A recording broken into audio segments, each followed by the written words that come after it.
మాటలు దొరకటం లేదు, భావం పలకటం లేదు.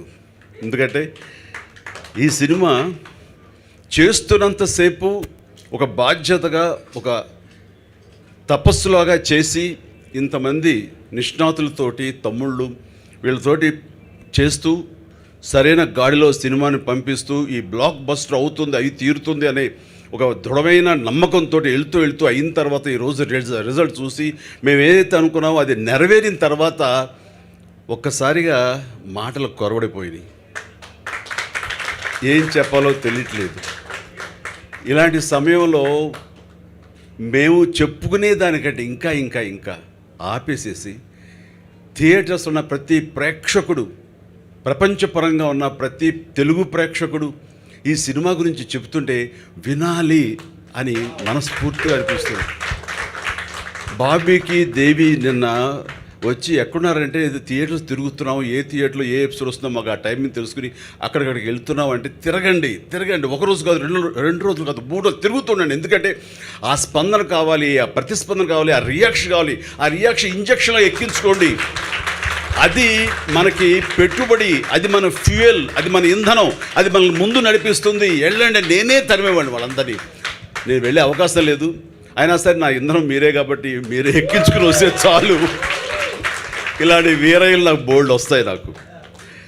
అందుకని పెద్దగా మాట్లాడాలని అనుకోవటం లేదు. అలాగే థ్యాంక్స్ అంటే కనుక అది నా వాయిసే, బాబీ వాయిస్ నా వాయిసే, ఆ బాబీ మనసు నా మనసు అనుకుని ప్రతి ఒక్కరికి నా హృదయపూర్వక ధన్యవాదాలు మళ్ళీ తెలుసుకుంటున్నాను. బాబీ మరిచిపోలేదు, కానీ బాబీ తెలియచెప్పని ఒక ఏరియా ఉంది. నేను షూటింగ్లో అది చూసినప్పుడల్లా ఇది కదా కష్టం. అందరూ నా కష్టం అంటారేంటి? నేనేం కష్టపడ్డాను? శుభ్రం కారులో వచ్చాను, సరిగ్గా సమయానికి తిండి పెట్టారు, టీ ఇచ్చారు, యాక్షన్ అన్నారు. బద్దిల్ లాంటి వాళ్ళు నాకు ప్రాపర్గా సేఫ్టీ అని చూస్తుంటారు, అండ్ కుర్చీ చేసే బాయ్ ఉన్నాడు. నేను కష్టమేం పడుతున్నాను, కానీ చూసేవాళ్ళకి కానీ మన ఆర్దర్ వెళ్తాను ఇంక మాదిరి ఇవాళ కష్టపడ్డ నాకు ఇంకో పాకలేదు సార్. తెలుగులో తమిళ కూడా పాకలేదు సార్. వరుసగా మీరు ఒక ఎపిసోడ్ తీసేసుకోండి, ఓషన్ ఎపిసోడ్ అంతా డూప్ తోటి. ఆ తర్వాత 2 రోజులు నేను వచ్చి నా షార్ట్స్ ఎక్కడ ఇన్సర్ట్ చేయాలో అది చాలు అంటారు. మాకు కూడా అది న్యాయం అనిపిస్తుంది. కానీ 9 రోజులు మీరే ఉండి మీరే శ్రమించి డూప్ షాట్ లేకుండా మీరు చేయటువంటి అవసరమా? అది నేను ఊహించలేదు అని అంటుంటే నేను అది కాంప్లిమెంటే, కానీ అది కాంప్లిమెంట్కి బాధ్యత కదా, మనమే కదా చేయాలి. మన తరపున ఇంకోళ్ళు ఎవరు చేయటం ఏంటి అంటూ ఇంకో విధంగా చేయటం నాకు తెలీదు. అర్థం ఇలాగే తెలుసు, నాకు ఇలాగే పెరిగాను, ఇలాగే చేసుకుంటూ వచ్చాను అంటూ చెప్పుకొచ్చాను ఇది. అండ్ కానీ కష్టం అని గురించి మాట్లాడుతాను కాబట్టి కష్టం నాది, రవితేజది, ఇంకోటిదో కాదండి. నిజమైన కష్టం మేము అనుకున్నది తెర మీద తీసుకురావడానికి కష్టపడే వాళ్ళని చూస్తున్నప్పుడు మన బీటీఎస్ సంబంధించి కెమెరా క్యాప్చర్ వర్కింగ్ కెమెరాతో చేస్తారు కదా, వాళ్ళ కెమెరా తీసుకుని నేను కొన్ని షాట్లు షూట్ చేశాను. నిజమైన కష్టజీవుల షార్ట్స్ కొన్ని షూట్ చేశాను. రెయిన్ పడుతున్నప్పుడు మారేడుమిల్లో కానీ, చలిలో టైంలో కానీ, మంచులో కానీ ఇవన్నీ నేను షూట్ చేసి అవన్నీ కంపేర్ చేసి ప్రజానీకానికి, ఇక్కడ మీకు కాదు, ప్రజానీకానికి ఎవరైతే ఈ టీవీల ద్వారా చూస్తున్నారో, ఈ సినిమాని ఇంత అత్యద్భుతంగా అలరిస్తూ వావ్ అంటున్నారో వాళ్ళందరికీ ఈ సక్సెస్ వెనకాల వాళ్ళు ఉన్నారు, ఆ కార్మికులు ఉన్నారు, ఇంతమంది కష్టం ఉంది అని చెప్పడం కోసం ఎవరైతే మనం ఇక్కడ కూర్చున్నామో, ఎవరైతే బాబీ వాళ్ళందరినీ గురించి ప్రస్తావించాడో వాళ్ళు కాదు అని వాళ్ళకి తెలియాలి. సినిమాలో థియేటర్లో కూర్చున్నా, ఎక్కడో ఏదో కూర్చున్నా, ఈ సినిమాలో ఈ షార్ట్స్కి ఇంతమంది కష్టపడ్డారా, ఈ ఓషన్ ఎఫెక్ట్ కోసం వెనకాల ఇంతమంది ఉన్నారా, ఈ ఫైటు, ఈ క్లైమాక్స్, మ్యాడ్ మ్యాక్స్ లాంటి ఫైట్ వెనకాల ఇంతమంది వాళ్ళ శ్రమ ఉందా, దీనికి ఇంత ఉందా అని వాళ్ళు తెలుసుకోవాలి సార్. అప్పుడు మన మీద జాలితో సినిమా చూడక్కర్లేదు.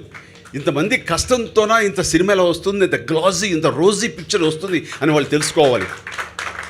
నేను షూట్ చేసి నా వాయిస్ చేసిన ఏవిని ప్లే చేయండి. Lights of.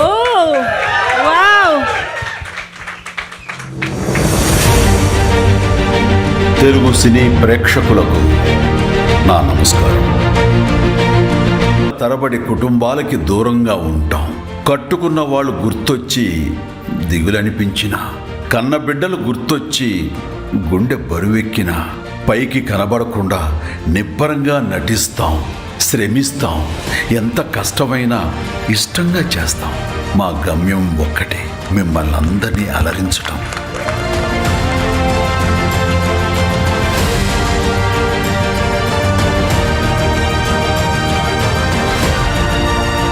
మేమంతా సినీ కార్మికులం, నిరంతర శ్రామికులం, కథకి బానిసలం, కళామ తల్లి సైనికులం. మేమంతా సినిమా ప్రేమికులం. సినిమానే మా కులం, సినిమానే మా శ్వాస, సినిమానే మా గమ్యం. మా గమ్యం మిమ్మల్ని అందరినీ అలరించటం. ఇంతటి అంకిత భావంతో పనిచేస్తున్న ప్రతి ఒక్క సినీ కార్మికుడికి మనస్ఫూర్తిగా నా కృతజ్ఞతలు తెలియజేసుకున్నాను. Thank you one and all. వీరి అకుంఠిత కృషి వాల్తేరు వీరయ్య విజయానికి కారణం.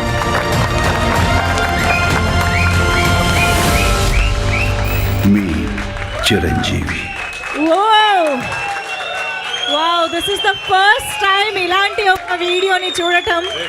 కష్టం తెలిసిన వారికే, కష్టం విలువ తెలిసిన వారే ఇలాంటి కష్టాన్ని గుర్తించగలరు, అభినందించగలరు. That is our megastar Chiranjeevi garu. ఈరోజు మనందరం థియేటర్లలో ఇంత అద్భుతంగా ఎంజాయ్ చేస్తున్నటువంటి వాల్తేరు వీరయ్య వెనుక పడిన ప్రతి ఒక్కరి కష్టాన్ని కళ్ళకి కట్టినట్టుగా ఈ వీడియో ద్వారా మన ముందుకి తీసుకొచ్చినందుకు మెగాస్టార్ చిరంజీవి గారికి మనస్ఫూర్తిగా కృతజ్ఞతలు తెలియజేసుకుంటున్నాం. Thank you so much sir. Thank you.